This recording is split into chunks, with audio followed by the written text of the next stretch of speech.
This is episode 37 of Zen and the Art of Real Estate and Investing with my guest, Jay Scott, an entrepreneur, investor, advisor, and a partner in Bar Down Investments. Jay, welcome to the show. It's fantastic to have you. Thrilled to be here. Thanks for having me, Jonathan. Yeah, I've been following you for a long time, and I first caught wind of you when I read the book on flipping houses, which I know a lot of people have read, published by Bigger Pockets. Before that book came out, how long were you in the investing business? I started investing in 2008. So left my corporate tech job in 2008. My wife and I kind of left that business and tried to figure out what we were going to do next. And while we were trying to figure out what we were going to do next, we decided to flip a house. And that one turned to two, turned to five, turned to 50, turned to a couple hundred. And so we flipped a lot of houses in those first 5 years. And it was interesting. I mean, there were a lot of people that were flipping houses before 2008, but by the time we got started, it was pretty empty. We didn't have a lot of competition. There weren't a lot of people that were left in the business. And so, so by the time 2013 came around and I wrote that book along with the book on estimating rehab costs, it was basically a whole new crop of investors that were starting up. The economy was getting better again, and so all these people were starting to talk about flipping houses again. All the people that had been doing it before 2008 were out of the business. All the new people were coming in 2013, and I feel like I'm the only person that flipped houses between 2008 and 2013. And I love what you said about the network, because a network can go across all businesses, you know, especially in real estate investing. I'm sure we'll get into it when we talk about syndications and what you guys do at Bar Down with multifamily. But the relationships that you build your whole life in other businesses definitely come into play the more you do bigger real estate business, because that's where you already have established know, like, trust. Has that been the case for you? 100%. I mean, I think back, I've been doing this for 15 years. I've been out in the business world, professional world for, going on 30 years. And what I find is that a lot of the success I have today, I can attribute to the people that I met 10, 15, 20, 25 years ago. Yeah. All these connections that even if at the time I didn't think this is going to be somebody that I'm going to keep in touch with or that's going to be beneficial in my career or vice versa. Here we are many years later, and I look back and I think, wow, that relationship, that connection really changed the trajectory of my life. Yeah. I mean, I think, like, for me, like, I grew up doing it with my dad, and I wasn't thinking at the time, like, hey, this is what I'm going to do. But then when I got ready to do it, I was like, wow, I know this. And you can go back and say, wait, I have all these connections that help me. But don't you think, like, all our careers as we go are still part of what we do when we're become full-time in real estate or real estate investing? Because there's intricacies of negotiation and how you do business that teach you how to run an actual business, is what all investors should eventually do. Do you agree with that?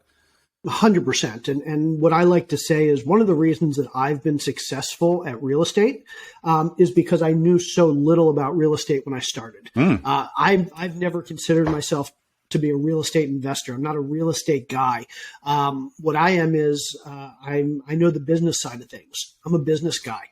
And so I spent a couple decades learning about how businesses run, working for big companies, doing pieces of the business, different pieces of the business that have taught me everything from hiring to managing people to putting together teams, supply chains, inventory management, accounting, sales, marketing, all of these things that are important when it comes to building a business. And if you know how to do those things, you can run a real estate business, you can run a car dealership, you can run a restaurant. It doesn't matter. Businesses are pretty much plug and play. It's just you have different pieces of inventory, different things that you sell, right? And different sales and marketing plans to sell those things. And so if you know how to run a business, if you know how to manage a business, if you know all the major components of running and managing a business, you can run a real estate business or any other business.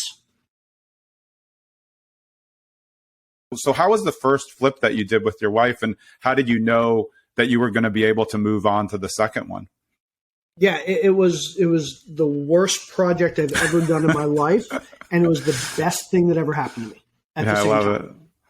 It. So luckily, and this was pure luck, my wife and I, after looking at over 100 deals, basically we had analysis paralysis. We didn't want to buy anything. And finally my wife said, this is ridiculous. We have to buy something. Next house we look at, we're going to buy.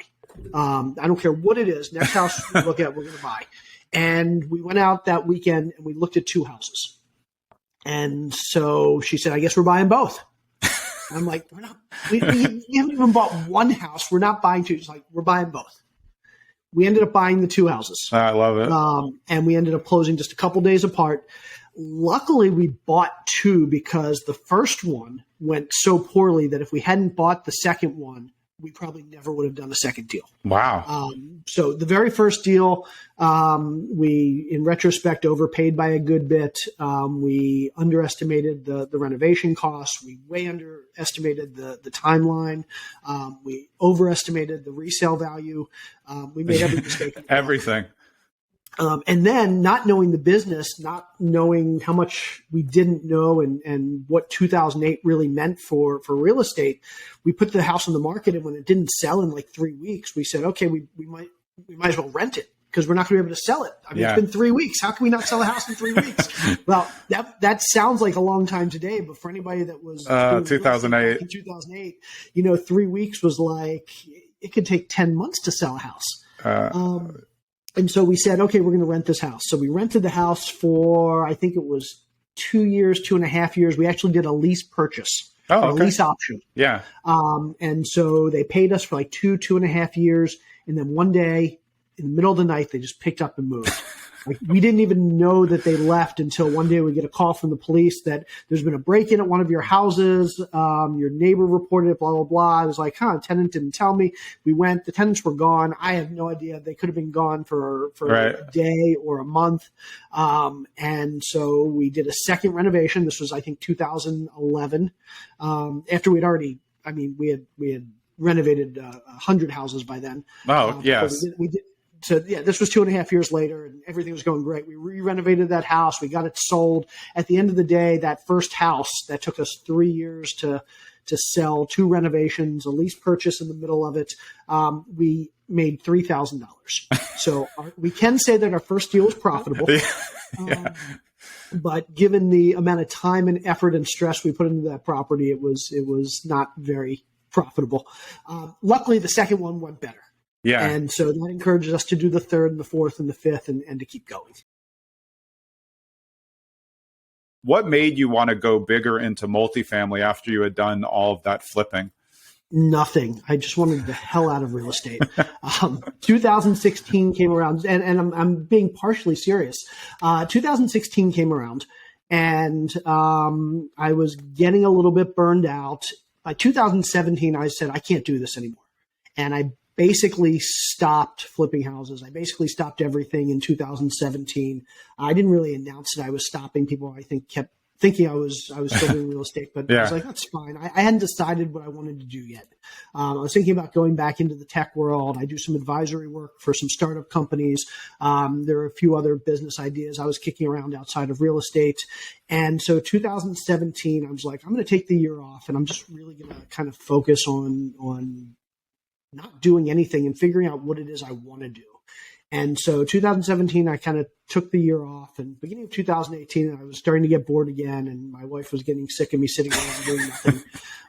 And I said, okay, now it's time to really start thinking about what I'm going to do next. And what I found was I was sitting on a lot of cash because I had stopped flipping, and for years I had all this cash working and working and working. Suddenly it all came back to me, and it's just sitting there.